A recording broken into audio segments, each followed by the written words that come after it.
안녕하세요. 자, 우리 외환동물 관리사에 관계된 실무 두 번째 시간입니다. 자, 이런 얘기를 하면은 여러분들 이제 애완동물이 과연 동물이 그런 것이 있을까? 라고 하지만은 분명히 반려견은 무슨 개념이라 그랬어요? 반려견이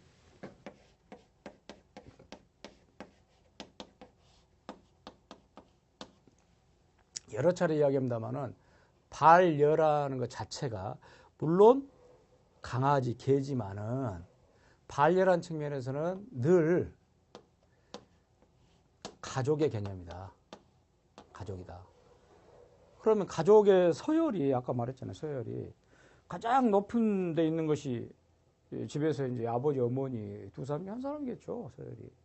그렇다면은 뭐 아버지, 어머니 있고 형제들이 있고 가장 밑에가 애견이 있잖아요. 그럼 애견은 그 가족 구성원 중에서는 가장 아래 존재합니다. 자식도 뭐 부모에게 형제끼리도 뭐가 필요합니까? 바로 A가 필요하다 그 말이야. 그래서 자, A 범절. 이 A 범절을 가르치고 A 범절을 가질 수 있는 그런 반려견. 쉽지는 않지만. 그래서 일반적으로 이제 강아지 A 범절을 가르친다는 것은 앞서도 그런 얘기 했죠. 걔는 2, 3세 아이의 지능이다. 만약에 훈련이 됐다면 4, 5세의 지능도 가질 수 있다. 이건 이제 훈련된 개입니다. 이렇게. 자, 그렇다면은 결국 이런 2, 3세, 4, 5세 아이의 A 범절도 개에게는 필요하다. 그런 얘기 아니겠습니까? 그래서 이제 보통 이제 우리 사람도 비슷합니다만은 A 범절을 가르치기 시작한 것은 강아지에게도 지능이랄까 좀 그런긴 합니다만 생기는 3개월 이후. 이때 이제 어떤 3개월 이후에 뭘 가르쳐야 하냐. A 범절이라는 것은 가장 결정적인 것은 이제 배변 훈련과 식사죠, 사실은. 배변 식사가 무엇보다도 A 범죄 중요하잖아요. 이것이 이제 만약 이걸 제대로 안 된다 그러면은 A 범죄를 갖도록 가르쳐라 라는 것이고, 이게 제가 방금 말했지만은 가장 중요한 시기입니다. 이 시기가 2개월, 3개월 사이에. 그러다면 가능하다면 이제 많은 사람들 접해보고 뭐 생활 속에서 일어나고 있는 재반 여건들을 다 알게끔 만들어야 돼요. 이 시기에 지금 방금 말했지만은 2개월, 3개월 생후 이 시기가, 그러니까 소위 말하는 우리 인간에게도 그런 말을 씁니다만은 교육심리학적인 측면에 쓰는데 결정적 시기라는 것, A 범죄를 가르치는 그런 시기야. 그리고 개에게서는 앞서도 말했지만은 개들은 무리를 지은다 했죠. 무리. 그래서 무리는 당연히 무리를 지은다는 것은 서열, 그 말은 리더. 이 서열 의식이 굉장히 강해요. 그렇기 때문에 A를 가르치기 위해서는 이 주인, 사람이 주인이고 개가 종이라면 주종 관계, 이걸 반드시 형성시켜야 된다는 것. 그래야 이 개에게 어떤 명령을 내리고 못하게 하고, 가장 중요한 것은 뭐 잘하게 한 것보다도 못하게 한 것이 중요하죠. 금지를 시킨 것이 동물에게는 이 긍정적으로 뭐라 하게끔 하는 게 아니라 동물은 스스로가 능동적으로 할 수가 없습니다. 동물은 능동성이 약해요. 동물은 이게 약합니다. 철저하게 동물은 수동화되어 있는 것입니다. 동물은. 그렇기 때문에 리더가 인간으로서 주인이 리더가 돼서 주인이 돼서 이 개를 훈련시켜야 돼요. 그래야 A 범절도 생긴 것이다 라는 것이고, 그러기 위해서 이제 항상 주인의 생활 리듬에 맞추고 이 지나가다 뭐 어떤 장난감을 가지고 노는 집안에 자식들이 있더라도 그런 부분을 치울 수 있는, 물론 쉽지는 않습니다만은, 일단 그러면 계획에 이 A 범절을 가로칠 때는 네 가지 포인트가 꼭 필요하다 그랬죠. 아이 컨택, 눈을 마주쳐야 돼요. 사람도 마찬가지입니다. 사람도 훈련하고, 사람도 뭐 훈련이라면 좀 그렇습니다만은, 사람도 여러분들 서로 간에 사랑을 하고, 응? 서로 우정을 나누고 그럴 때는 가장 중요한 건 아이 컨택이에요, 사실은. 동물은 더욱더 그러죠. 그러니까 개와 시선을 마주쳐서 개로 하여금 자기 쪽으로, 주인 쪽으로 시선을 보게끔 하는 것이고, 그리고 개는 여러분들 동물 세계의 집단, 이 무리 생활을 하기 때문에 철저하게 약육 강식이라 했죠. 그 말은 뒤집어서 말하면 개가 갖고 있는 A범절을 A범 나오게끔 하기 위해서는 위에서 눌러라. 왜? 철저하게 동물은 수동화되기 때문에. 그래서 눌러서 통제한다. 그 말은 이제 물론 이제 뭐 여러 가지 신체적인 부분을 우리 육체적으로 제압을 해야 되는 그런 부분도 있습니다. 그것은. 그러니까 그런 부분에서 어떤 복종하게, 철저하게 복종하게 자세를 취하게 만들고, 실제 그래서 이제 동물 세계에서는 여러분들 민주주의가 안 통한다 그래서 동물 세계에서는 주인이, 자, 반려견의 주인이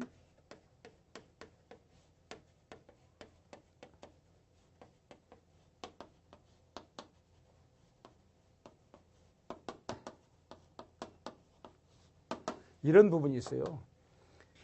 주인이 독재자가 돼야 된다. 그러니까 주인은 철저하게 이 개를 제압하고 개 위에 군림해야 된다.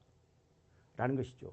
그렇게 해야 어느 정도 아까 말한 배변이나 식사를 할지 이런 여러 가지 기타 등등에서 같은 가족의 일원으로서, 구성원으로서 개가 따라줄 수 있다는 것이에요. 주인은 절대로 이 전제주의적인 그런 독재자적인 그런 부분을 해라. 또 이제 개를 역시 이제 명견으로 또 만드는 데는 항상 이제 앞서 말한 이런 A범절에서 이런 것도 중요하지만은 역시 개나 사람이나 동물, 모든 동물에게는 또 중요한 것 중에 하나가 칭찬입니다.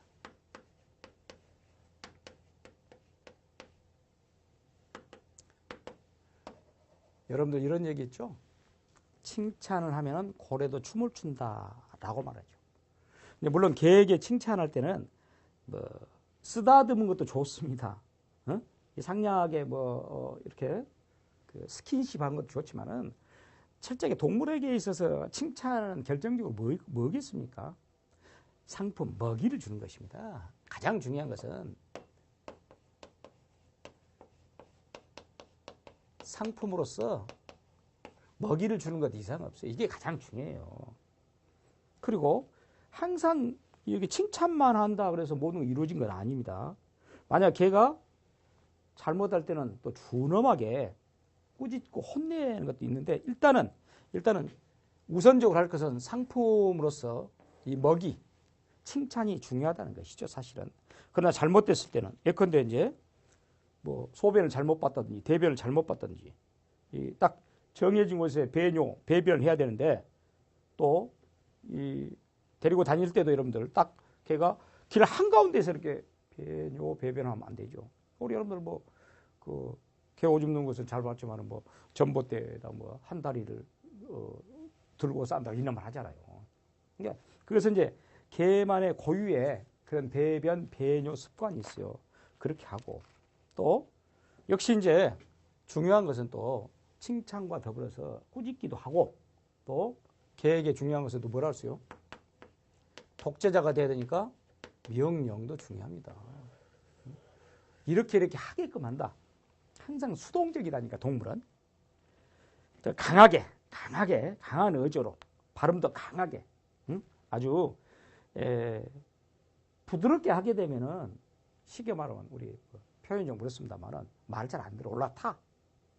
그래서 그런 내용을 가지고 A 범절, 명견으로서 만들어진 가는 것이고, 자, 강아지에서 이제 성견, 이제 어린 강아지에서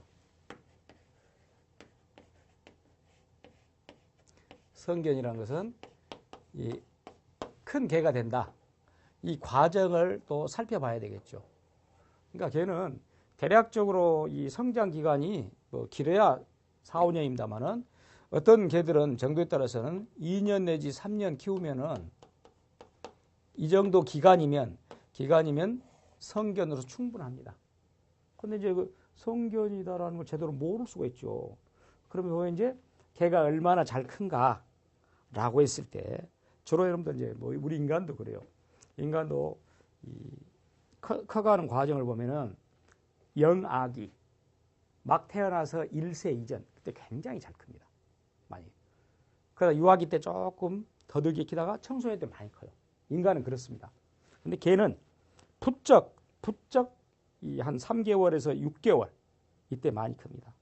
이때는 이제 결국 많이 큰다는 것은 식사도 많이 하고 또 이때 이제 골격도 커지고 충분히 그러게 되면 거기에 맞게끔 충분한 영양가 있는 사료랄지 음식을 줘야 되겠죠. 그래서 그 말이 결국 여러 가지 사료를 균형 있게 줘야 된다. 그렇습니다. 그 말 그대로 영양가 있는 사료를 충분히 줘야 된다. 그리고 우리 인간도 그러잖아요. 사람도 청소년기 때 부쩍 큽니다만은 청소년기 때 만약에 그렇게 큰데 우리 인간 청소년기는 12, 3세부터 20세 전후 이때예요. 이때 굉장히 많이 큽니다. 그런데 이때 만약에 운동을 하지 않았다라고 하면은 이 체격은 큰데 체력이 약화돼요. 근데 마찬가지야. 동물은 다 같은 의미를 띠고 있어요. 그래서 결국은 가벼운 운동을 자주 시켜줘야 돼요. 이때 3개월이 지나서 아까 6개월이다 그랬잖아요. 이때 산책도 하고 뭐 또 여러 가지 이제 이 강아지에게 필요한 그런 운동을 시켜서 성견이 되게끔 만든다라고 말하고 특히 이제 A범절이 이 아까 명견이 되는 데에서는 또 중요한 내용 하나가 어떤 놀이기구를 가지고 가르친다. 소위 말하는 놀면서 가르친다. 이게 특히 이제 개들은 이런 장난감에 굉장히 흥미가 많아요. 요즘은 이제 여러분들 아예 반려견용 장난감이 나옵니다.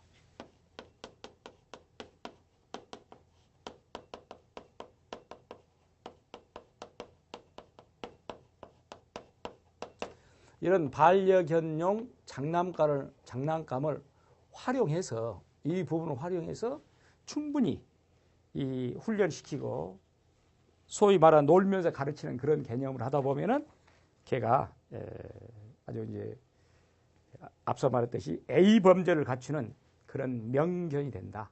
물론 이제 명견이라는 표현이 뭐 어떤 특별히 뛰어난 뭐 지능 기수 있는 좋은 품종의 개만 명견이 된 건 아닙니다. 모든 것은 다 마찬가지. 인간도 그러지만은 뭐 타고나면서 그 개가 물론 진돗개랄지 뭐 풍산개랄지 또 외국의 여러 가지 뭐 종류의 개들이 많죠. 그런 개들이 정도의 차이는 약간 있을 겁니다. 이 지능이다 보면 좀 그렇습니다만은 지혜의 정도 차이는 그러나 큰 차이는 없어요. 결국은 명견이 되는 것은 그 주인인 개 주인인 사람이 어떻게 훈련시키냐라는 것이 달려있다. 자, 그 다음에는 이제 뭐냐. 개의 사회화란 말이 있는데, 원래 이제 사회화란 말 자체는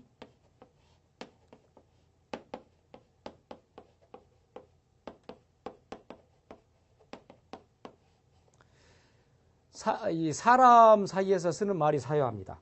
사회화란 말 자체가. 근데 개의 사회화라는 것은 어떤 의미입니까?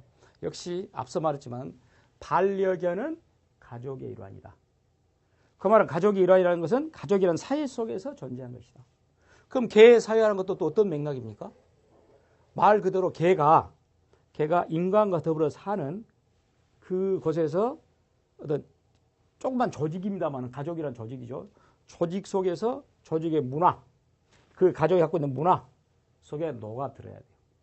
그 가족이 갖고 있는 여러 가지 생활 도구, 생활 양식 거기에 잘 적응해야 된다. 이게 개의 사회인데, 근데 문제는 사회화가 되지 않았을 때, 즉 어떤 트러블이 생겼을 때, 우리가 여러분들 같은 반려견으로서 가족 개념으로서 개를 키우고 있는데 개가 가족의 일원이 아닌, 즉 사회화가 안 돼가지고 트러블이 생긴다 그러면은 거꾸로 애완견, 반려견 같이 사는 개가 우리 인간에게 스트레스를 줄 수 있어요.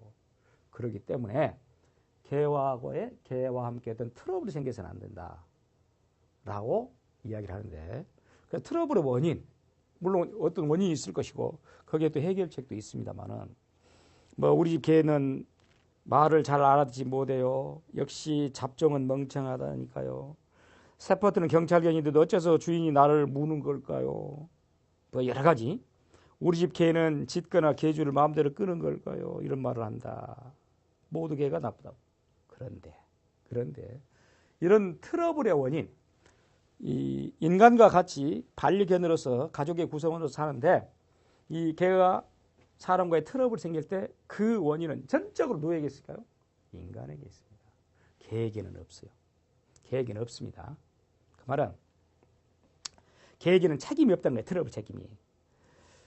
실제 개가 뭐 원래 이제 그 유전적인 성향이 뛰어난 개가 있을 수는 있겠죠, 분명히. 그러나 앞서 말했지만은 어떤 환경에 처하냐, 어떤 집으로 입양이 되냐에 따라 달라진 것이요. 그렇기 때문에 개에게는 트러블의 책임이 없다라는 것을 전제하고 이런 트러블이 생긴 그럼 원인은 뭐냐? 또 간단하죠. 다시 말해 원인은 개에게 스트레스를 주기 때문에 개가 인간과 더불어 같이 어울리지 못한 것이야. 그러니까 개 문제 행동에서 스트레스가 원인인 것을 제외하고는 수렵의 행동뿐이다. 그렇죠. 사실 그지. 개는 다른 건 없잖아요. 개가 갖고 있는 것은 다 개가 우리 인간과 관계에 있어서 트러블 될 수 있는 요소는 없어요. 그래서 전부 인간이 만들어 놓은 것입니다. 그러니까 인간에게 전적으로 책임이 있는 것이지 개에게는 책임이 없다. 그렇다면 스트레스 원인이 뭘까? 스트레스 원인.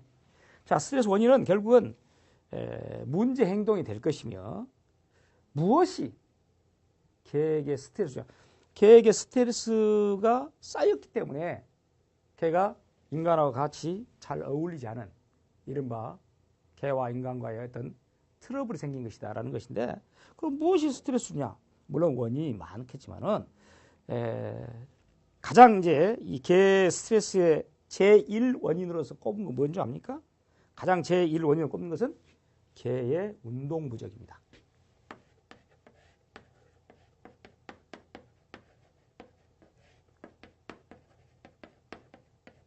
제1의 원인, 개 스트레스 제1 원인은 운동 부족이다.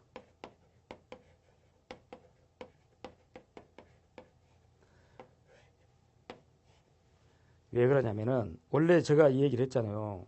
개를 비롯한 이런 동물들은 원래는 야생에 있는 거 아닙니까? 야생에 있다는 것은 야성성, 야수로서의 특성을 가지고 있는데 그것을 조그만 공간에 가다 놓은 것이에요.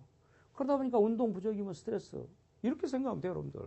물론 운동을 바꿔 시키겠지만은 우리가 어떤 범죄를 저질러 가지고 교도소에 간다 그럽시다.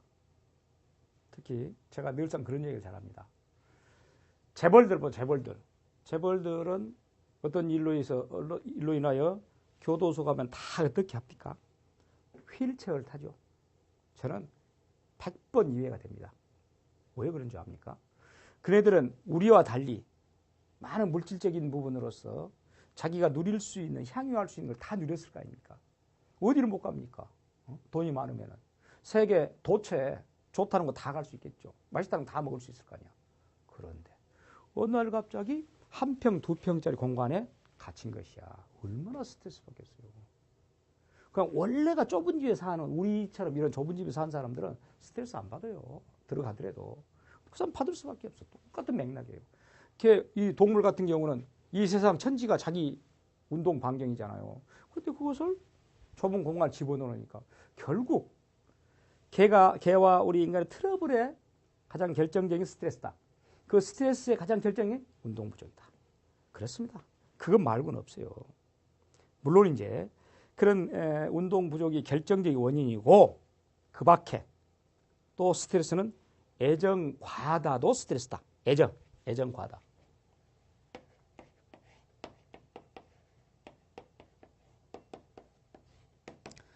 애정 과다가 스트레스라는 것은 우리 인간으로 따지면 스토커입니다. 스토커가 된다는 말이야. 실제 그러잖아요. 좋아하는 것도 좋습니다만은 시도 때도 없이 실제로 한번 해보세요. 시도 때 좋아한다 그러면 어쩝니까? 질리잖아요. 마찬가지예요. 그러니까 하루 종일 걔를 쓰다듬고 하루 종일 주인 곁을 떠나지 않고 그럼 거꾸로 이제 갑자기 내가 애출해가지고 집에 남겨있다고 봐요. 그러면 그렇게 쓰다듬고 같이 있었던 내 주인이 없는데 어쩝니까? 스트레스 먹지. 애정 과다도 마찬가지야. 그 다음에 공포입니다. 그 다음에 공포. 뭐 우리도 마찬가지죠. 공포, 불안 이런 것이 스트레스의 원인이기도 합니다만 걔도 마찬가지야. 그러니까 이 공포를 줄 수 있는 그런 환경을 일소시켜야 된다라는 것이고 걔에게 또 이 스트레스가 나오는 내용 중에 하나가 또 어떤 것이냐. 권력 증후군이라는 거 있는데 이건 조금 이제 알파 신드롬이라는 그런 의미인데 간단히 말하면 걔가 스스로 집안의 리더가 자신이다라고 생각한 것이야. 착각이죠. 근데 걔 뭐 집안에 뭐 걔가 여러 가지 있을 수 있잖아요. 걔도 이제 한 마리만 있는 것이 아니라 뭐 암컷, 수컷 여러 가지 있을 수 있어요. 근데 자기가 생각할 때는 자기가 암컷으로서 또 거기서 가장 서열이 높은 그런 위치인데 수컷 혹은 또 베타견 이런 것들이 자기의 권력을 탐하게 돼. 자기의 어떤 이 서열이 깨진 것이야. 그럼 그것도 스트레스가 될 수 있겠죠. 이런 것들이 결국은 개로 하여금 스트레스를 먹고 그 스트레스가 트러블을 이야기하고 그래서 개와 인간이 서로 간에 트러블 관계가 형성된다라는 물론 뭐 그렇게 뭐 중요한 내용은 아니겠습니다만은 그런 내용이 되겠고 또 이 트러블이 생긴 이유 중에는 반려견 샵의 책임이랄지 또 개를 사회화시킬 때 다시 가족의 구성을 만들지 못하는 그런 부족감도 이런 내용이 있습니다. 늑대에 관한 저서로 유명한 에릭 치만에 의하면 생후 6주 정도 된 강아지에게서 성견이 보이는 행동의 80% 관찰되다. 물론 품종에 따라 어느 정도 차이가 있다라는 것인데 이렇게 이제 80% 정도의 성견으로서 6주 정도만 돼도 그런데 이제 그것을 그런 것이 발현되는데 그 발현되는 것을 나오지 못하겠을 때 역시 이것도 일종의 스트레스죠. 3개월 아니면 4주 서구에서 이상적으로 보는 입양 시기는 생후 7, 8주면 그게 충분히 이유가 있다. 그렇죠? 그런데 앞서 말한 6주만 돼도 성견으로 80%가 되는데 그런데 그것이 지나쳐 버렸을 때 자, 이 기준에 지킨다고 한다면 생후 6주 된 강아지는 브리더의 수중이나 반려견 숍에 있게 된다. 그러겠죠? 그리고 평균 80%의 행동이 이미 확정돼 있다고 한다면 개 주인이 할 수 있는 일은 남은 20% 영역. 그럼 이미 80%는 성견으로서 행동을 관찰이 됐는데 그것이 지나서 입양이 됐다니까. 그럼 20%밖에 안 돼. 역시 그것은 또 이 개가 사회화가 안 될 수 있고 또 그로 말미암아 트러블이 충분히 생길 수 있다. 그래서 결국은 언제 입양을 하냐 그리고 그와 관계해서 어떻게 훈련시킬 것이냐 이것이 굉장히 중요하죠. 그래서 이런 브리더가 되자라는 얘기인데 좋은 모견, 형제 자매견과 가능한 장기간 함께 기를 것. 좋은 모견, 엄마 개. 그리고 형제 자매 간에 이 개들 간에 장기간 오래. 역시 이것도 이제 그렇게 우리 인간 사회하고 비슷해요. 엄마 밑에서 오래 있으면은 그 성격 자체가 아무래도 뭐 트러블이 생길 수 있는 그런 요소보다는 잘 같이 더불어 갈 수 있는 사회성이 생긴다는 거지. 가능한 다양한 종류의 사람, 동물을 만나도록. 이게 사회화라는 것은 많은 사람과 더불어서 부대끼며 살아야 되는 것. 개도 마찬가지야.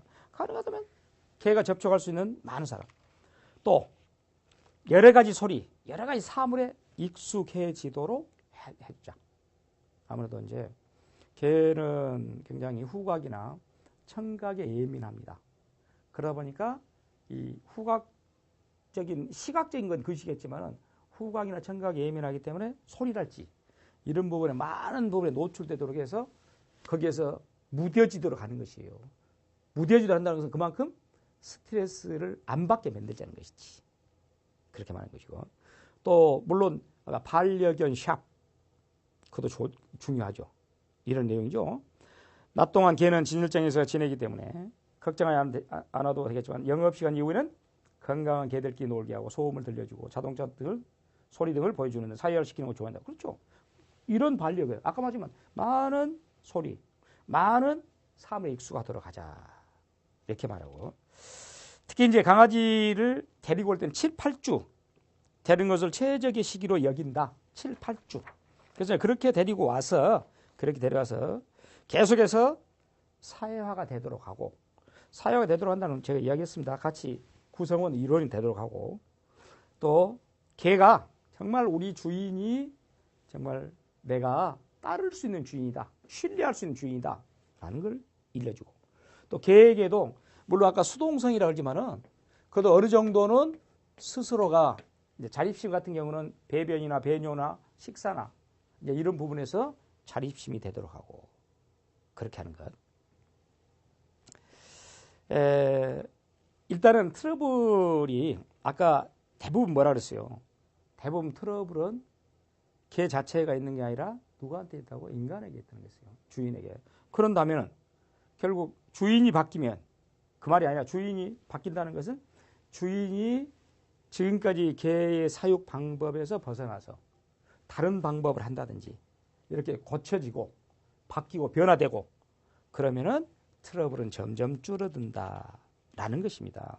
어차피 개는 철저하게 개는 무리사회고 서열이고 또 거기서 수동성이고 또 약육방식의 독재성을 원하기 때문에 자 그런 말이고 앞서도 말했지만 이제 스트레스의 대부분은 주인 관계에서 발생한다 그랬죠.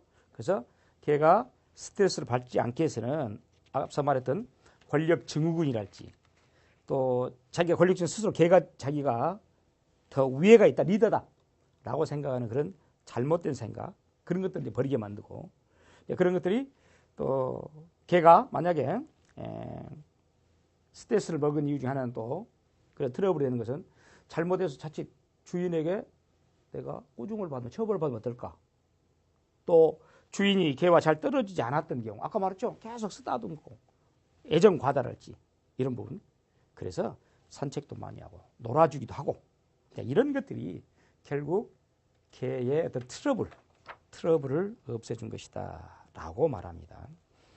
또 뭐 개의 법칙과 사람의 법칙이라는 말도 있습니다만 그런 것은 생략하고 다음에 커뮤니케이션이 심한 부족. 자, 우리 여러분들 사람도 이 어떤 사회화가 되고 이렇게 하는 데는 요즘도 그렇습니다만은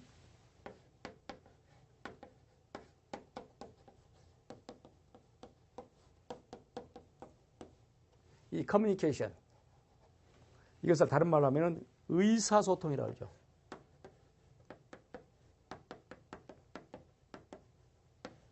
무슨 뭐 개와 인간이 커뮤니케이션을 하냐라고 할 수 있겠지만은 합니다.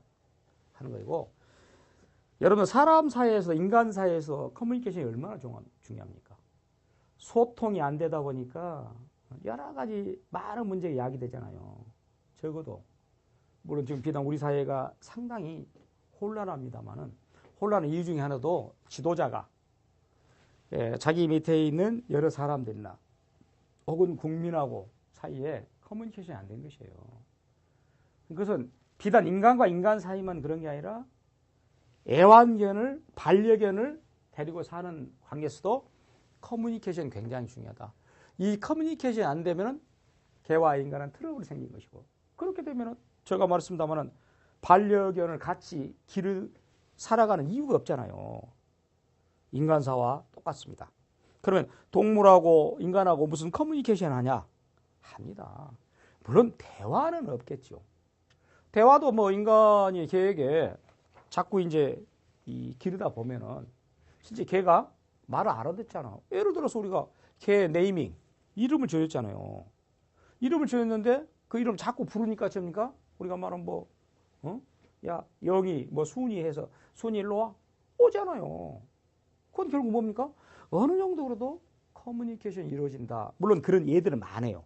어떤 그 개 종류에 따라서 실제 커뮤니케이션 훈련했더니 이렇게 되더라라는 것인데, 그러니까 결국 그 말은 커뮤니케이션이 트러블을 없애주는 중요한 요소 중 하나다. 그런데 커뮤니케이션 할 때 어떻게 할 것이냐, 그것도 그게 문제죠.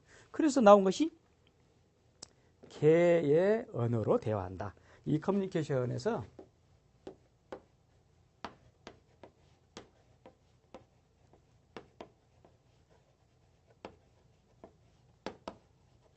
또 이렇게 말하면 개가 무슨 언어가 있습니까? 라고 할 수 있죠. 방금 제가 말했잖아요.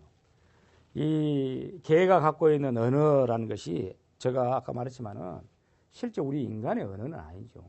인간의 언어는 아니지만은 개가 알아들을 수 있는 최소한의 단어는 있는 것이에요. 그러니까 개에게 이름도 붙여주고, 그러니까 물론 우리 인간의 언어를 100% 알아듣는 것은 아니겠지만 실제로는 그 개의 커뮤니케이션이라는 그 내용을 보면은 페로몬을 이용한다. 물론 이것은 호르몬입니다. 개가 갖고 있는 어떤 호르몬이 그걸 이용한다. 또 장소를 이용하고 몸짓을 이용한다. 그렇습니다. 장소, 몸짓이 굉장히 중요하죠. 몸짓, 우리가 뭐 사람들도 바디 랭귀지라고 하잖아요. 개는 더욱 필요하죠. 또 개가 갖고 있는 특징은 또 뭐 짖는다든지 으르렁거리든지 하죠. 그런 걸 이용한 것이고, 특히 이 개에게 커뮤니케이션 할 때는 식사 시간을 이용하면 됩니다. 식사 시간을.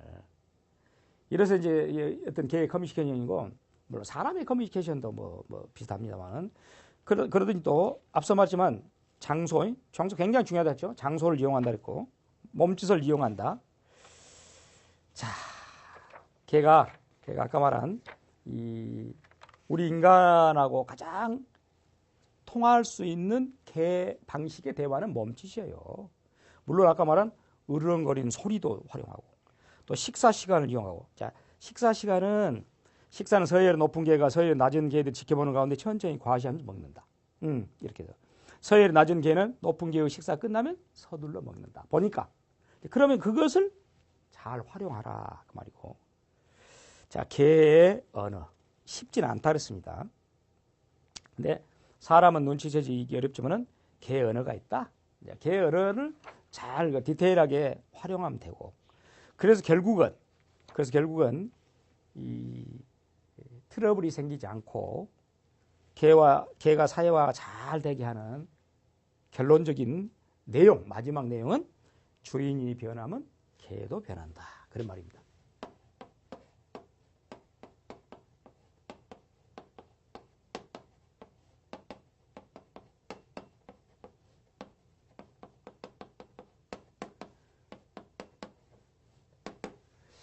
참 굉장히 와닿는 이야기죠.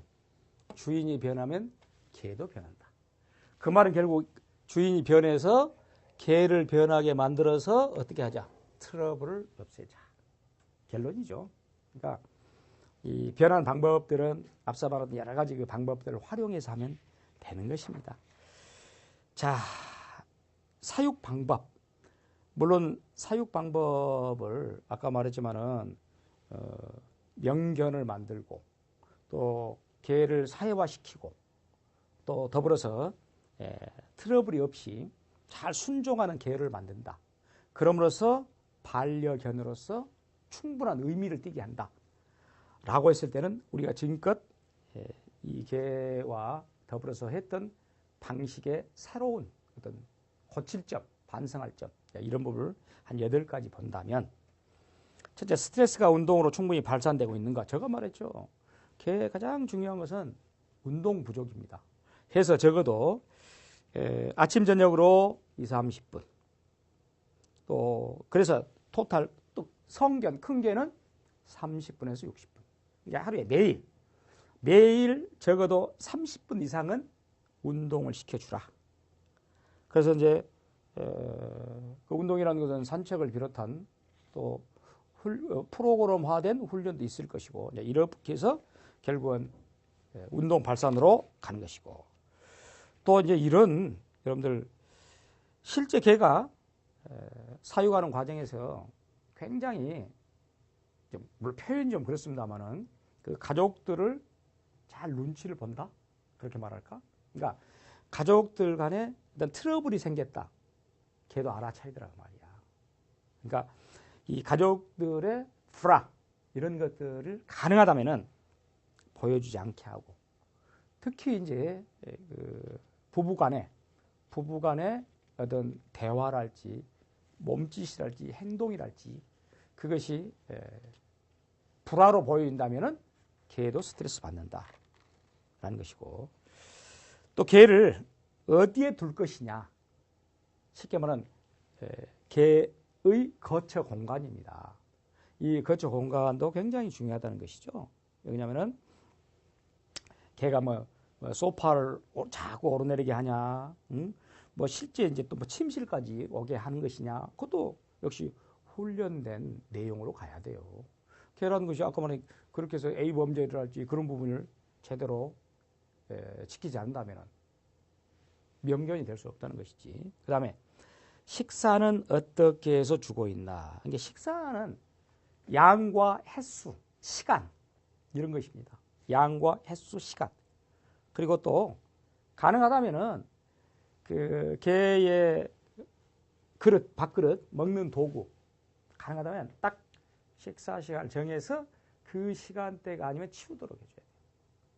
그것이 이제 개라는 것은 철저하게 동물이기 때문에 훈련되고 학습되는 대로 가는 것이에요. 아까 제가 수동적이라고 말했잖아요. 그러니까 이런 식사에 관계된 그런 부분도 명견으로 가는 데는 굉장히 중요한 것이고, 또 제가 그런 얘기 했죠. 지나치게 스킨십을 하지 마라. 그것도 트러블의 원인이다 그 말이야. 스킨십, 과도한 애착, 그걸 애정 과잉이라 그랬죠. 이런 부분도, 그러니까 지나치게 이 스킨십을 하는 것도 트러블의 원인이기 때문에 그것도 금할 필요가 있다라고 말하고, 또 개는 사람의 심부름꾼이다. 물론 틀리지 않습니다. 실제로 여러분들 그 개가 맹인들이랄지, 또 개가 운동력이 없는 그런 사람들을 대신해서 뭐 여러 가지 일들을 도와주고 실제로 수행하는 일이 많잖아요. 자, 그런 걸 보면은 개가 반드시 뭐 IQ가 뭐 4, 5세 정도뿐만 아니라 그 개에 따라서 훈련함에 따라 달라질 수가 있습니다만은 뭐 실제로 훈련을 잘 시켜가지고 하게 되면은 뭐 제대로 된 그런 보조인으로서 역할도 충분히 하죠. 그런 부분이고, 개가 좋아하는 것을 하기 전에 반드시 명령을 내려서 완전히 실행시키도록 하라. 이것도 쉽지 않네요.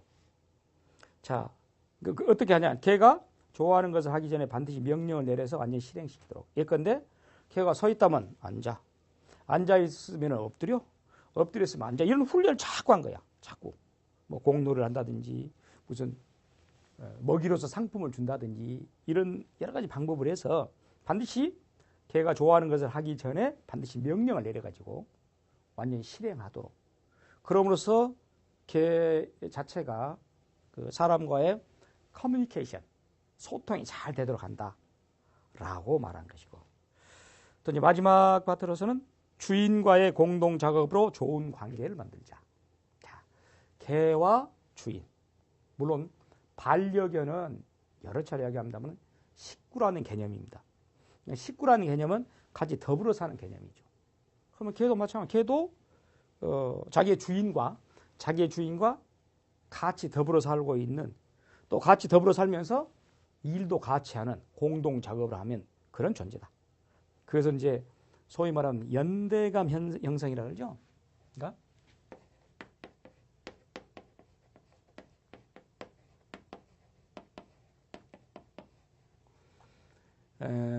개는 원래 집단 무리 생활하는 것이 야성성이잖아요. 근데 그것을 이제 집에 순치시켜서 들어왔는데, 그럼 결국은 개도 그 전에는 그 개 본성에 의할 것 같으면 많은 개 속에 무리를 지어서 사냥을 한다든지, 또 더 포식자 동물로부터 자기 자식들을 보호한다든지 여러 가지 했을 거 아닙니까, 개도. 그런 부분이 연대감이 형성되어 있는 부분이에요. 그런데 순치되다 보니까 연대감이 사라진 것이야. 그럼에도 불구하고 이제 이 애완견, 반려견이 되다 보니까 반려견은 결국은 더불어 같이 가는 것이죠. 더불어 같이 간다는 건 뭐야? 당연히 연대감을 형성시킬 수 있는 그런 부분을 만들어주자. 그것이 결국은 또 그러므로 말미암아 명견이 되는 것이고 연대감인데, 공동작업을 통해 연대감이 생깁니다. 트러블이 있는 개와 주인은 간접적으로 관계를 개선하는 하나의 방법으로서 공동작업을 하자. 예컨대 뭐 장애물을 넘기도 하고, 물론 이건 뭐 그래서 개 훈련소에 가서 같이 할 수도 있는 것이고, 그래서 같이 즐기는 모든 것, 개도 즐겁고 주인도 즐겁고 이런 식으로 또 이 개에게 자주 놀아줄 수 있는 이 어떤 주인이 그런 아까 말한 공동체 의식이다 하면 좀 그렇습니다만은 연대 의식, 연대감 형성, 이런 것들이 결국은 명견이 되는 것이고, 또 그런 것들이 개로 하여금 스트레스를 없애주는 것이고, 스트레스를 없애줬다는 것이 결국 트러블이 형성되지 않은 것이고, 그러면 결국 궁극적으로 우리가 말하는 반려견으로서의 역할, 그러니까 우리가 더불어 가족의 구성원처럼 공동체 속에서, 가족이라는 공동체 속에서 같이 가는 그런 역할을 할 수 있다는 것. 그래서 개와 사람과의 관계에 있어서 하나가 될 수 있는 그런 부분이 되겠죠. 자, 우리 명견이란 주인은 개는 자기 주인으로서 충분히 명령에 따를 각오가 되어 있는 것이고, 또 개는 자기 주인을 정말 말 그대로 리더로서 아니면 또 독재자로서 어떤 권위 체계를 가진 존재로서 인정할 수 있는, 그렇게 함으로써 모든 소통이랄지 이런 공동체 의식이랄지 이런 것이 이루어진다면 결코 개와 인간의 관계에 있어서 트러블은 발생하지 않는다는 것. 트러블이 발생하지 않는다는 것은 궁극적으로 명견이 된 것이고, 또 그로 말미암아 개가 15년, 20년 살면서 그 주인과 인생의 동반자가 돼서 다시 한번 반려견이 될 수 있다는 그런 부분이 되겠죠. 자, 그래서 지금 우리가 공부했던 부분은 어떻게 하면은 이 반려견이 트러블 없이 스트레스 받지 않고 더불어서 개의 사회와 한 구성원으로서 같이 갈 수 있는 것이냐, 그런 부분을 살펴봤습니다. 그 다음에 이어서 또 나아가겠습니다. 감사합니다.